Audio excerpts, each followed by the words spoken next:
What's up, guide hunters?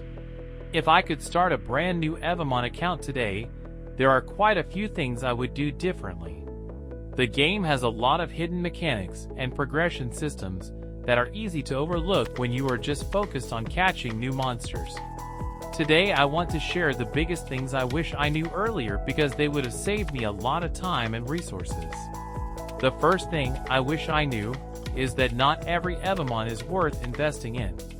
When I first started playing, I was happy just to catch a monster and level it up as quickly as possible. Later I realized that talents make a huge difference.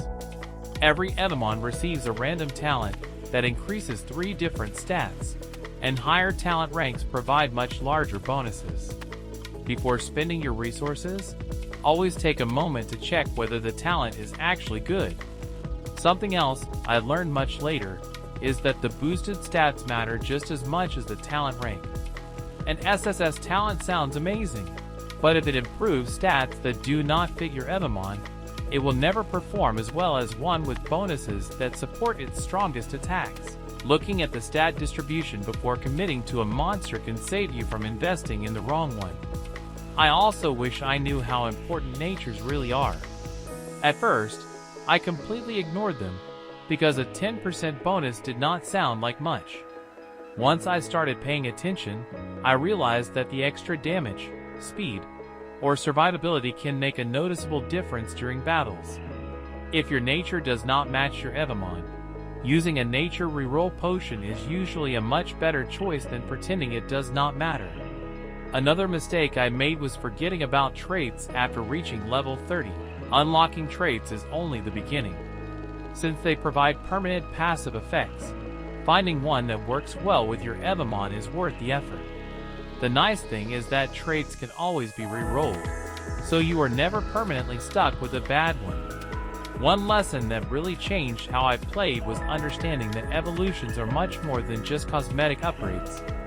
Every evolution significantly improves your Evomon stats and allows it to learn stronger moves. If you already have the required level together with evolution stones and element stones, there is no reason to delay evolving your strongest monster.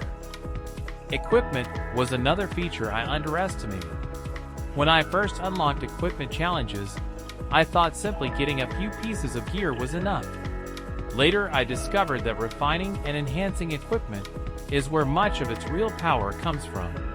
Taking the extra time to improve your gear can make your strongest Evomon noticeably better. I also learned that understanding the battle system is just as important as having high levels. Element matchups matter in almost every fight, and knowing whether a move uses attack or special attack helps you build your Evomon much more effectively. Once you combine the right talent, nature, and offensive stat, battles become much easier than simply relying on higher levels. Another thing I wish I understood sooner is that resources are much more valuable than they first appear. Evolution stones, reroll potions, refined stones, and enhanced stones all take time to collect. Instead of spreading them across every monster you catch, it is usually much smarter to focus on the Evomon that you know will stay on your team for a long time. I also started progressing faster once I stopped ignoring repeatable activities. Equipment challenges, tower ascent, island bosses, world bosses, battle pass rewards, active codes, and the weekly exchange shop all provide useful resources that help strengthen your account over time. None of them feel game-changing on their own, but together they make a huge difference. Finally, the biggest thing I wish I knew earlier is that Evomon is all about building one system on top of another. A strong talent leads into the right nature. The right nature works better with a useful trait. Evolutions unlock more power, and equipment pushes your Evomon even further. When all of these systems work together, your monsters become dramatically stronger than if you only focus on leveling them up. Hopefully these are some tips that help you avoid the same mistakes I made when I first started playing. If this guide saved you some time, make sure to leave a like, subscribe for more Evomon and Roblox guides, and I will see you in the next one.